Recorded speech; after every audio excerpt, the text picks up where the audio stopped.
Dalam analogi roti kismis ini, kismis-kismis tersebut adalah representasi dari galaksi-galaksi yang ada di alam semesta, termasuk galaksi Bima Sakti tempat kita berada. Sementara adonan roti yang mengembang adalah ruang dan waktu itu sendiri. Ya, ruang kosong di alam semesta sebenarnya tidak benar-benar kosong dan pasif. Ruang itu memiliki sifat fisik dinamis yang bisa melar. Ketika ruang angkasa merentang, ia membawa galaksi-galaksi menjauh satu sama lain.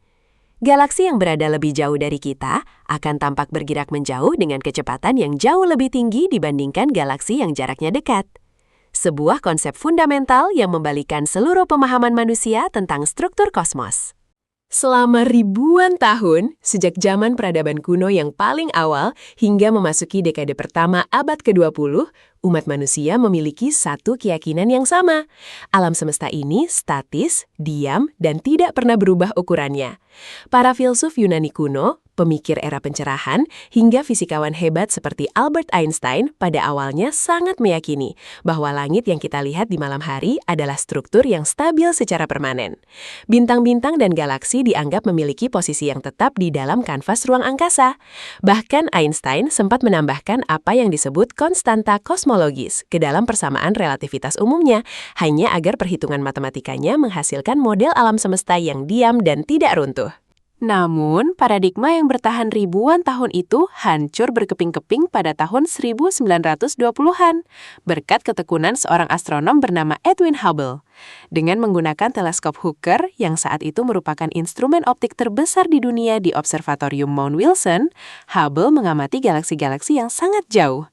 Ia tidak hanya menemukan bahwa alam semesta ini jauh lebih besar dari sekadar Bima Sakti kita, tetapi ia juga mengamati sesuatu yang sangat aneh pada pola cahaya yang dipancarkan oleh galaksi-galaksi tersebut. Hampir semua galaksi di segala penjuru langit ternyata sedang bergerak lari menjauhi bumi. Penemuan revolusioner ini memicu gempa bumi intelektual di dunia sains modern. Bagaimana Hubble bisa tahu dengan pasti bahwa galaksi-galaksi raksasa itu bergerak menjauh? Jawabannya terletak pada sebuah fenomena fisika yang disebut pergeseran merah atau redshift. Sama seperti suara sirena ambulans yang nadanya terdengar semakin rendah saat ambulans tersebut melaju menjauhi kita karena gelombang suaranya meregang, gelombang cahaya dari galaksi yang menjauh juga akan ikut meregang. Karena gelombang cahaya yang panjang di dalam spektrum visual kasat mata berwarna merah, cahaya dari galaksi yang melarikan diri akan bergeser menuju ujung spektrum merah. Semakin merah pancaran cahayanya, semakin cepat pula galaksi itu lari dari kita. Ini adalah sidik jari tak terbantahkan dari ekspansi kosmik. Satu hal yang sangat sering disalahpahami oleh banyak orang adalah asumsi bahwa galaksi-galaksi tersebut terbang melintasi ruang angkasa seperti proyektil peluru yang ditembakkan. Padahal, kenyataan fisikanya sama sekali tidak seperti itu. Galaksi-galaksi itu sendiri sebenarnya relatif diam dan santai di posisinya masing-masing. Yang membesar, yang meregang, dan yang meluas dengan agresif adalah ruang kosong yang berada di antara mereka. Kembali ke analogi adonan roti kismis kita tadi. Kismis tidak berenang menembus adonan, melainkan adonanlah yang membengkak tebal dan memisahkan kismis-kismis tersebut.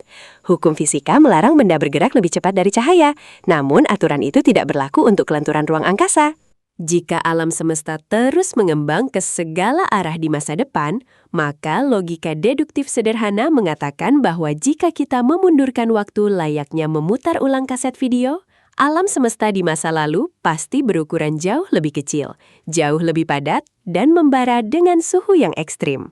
Jika kita memundurkan pita waktu kosmik ini terus hingga hampir 14 miliar tahun ke belakang, seluruh materi dan energi akan memadat pada satu titik singularitas. Bukti tak terbantahkan dari fase awal yang sangat panas ini masih bergaung, dan bisa kita tangkap hingga hari ini melalui radiasi latar belakang gelombang mikrokosmik, sisa pancaran panas dari proses penciptaan awal kosmos.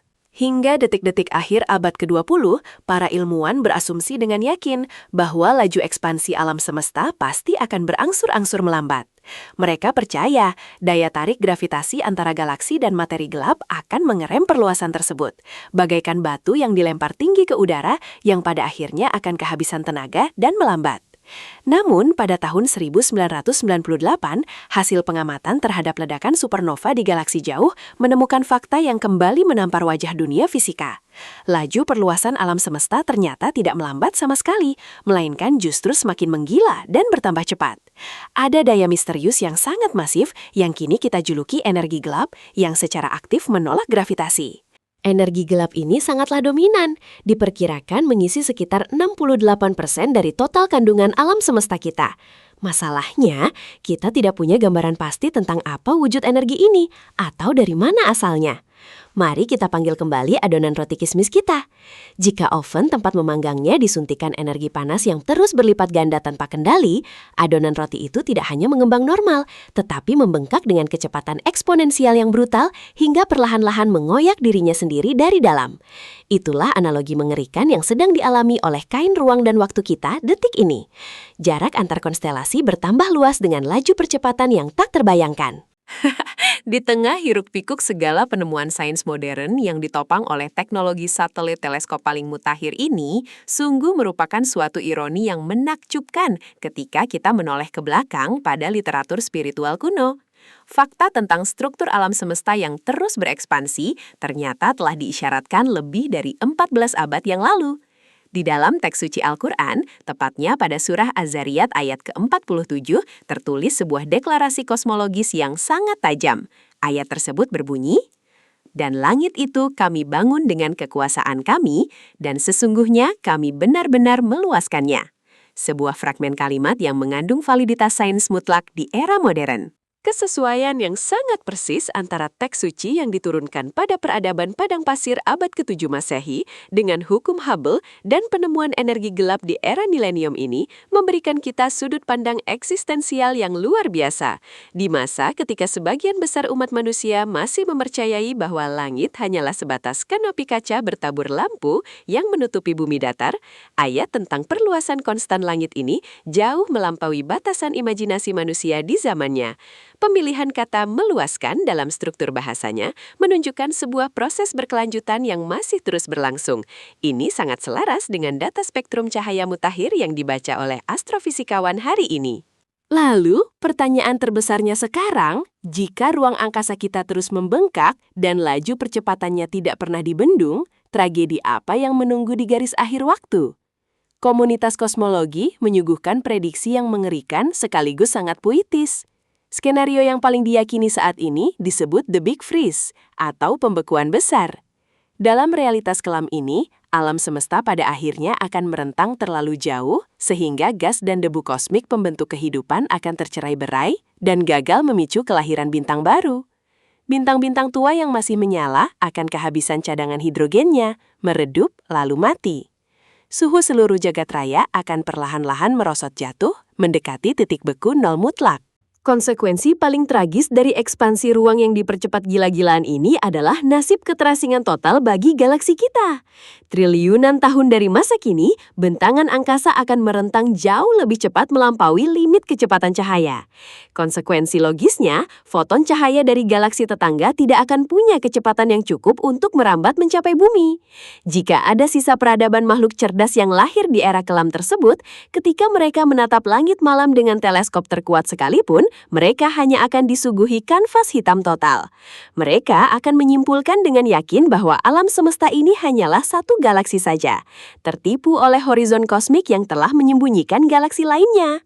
Namun, alih-alih meratapi masa depan kosmik yang terisolasi es tersebut, kita seharusnya merasa teramat sangat bersyukur dan beruntung. Kemanusiaan sedang menduduki kursi VIP di era kosmologis yang sangat istimewa, sebuah jendela waktu emas.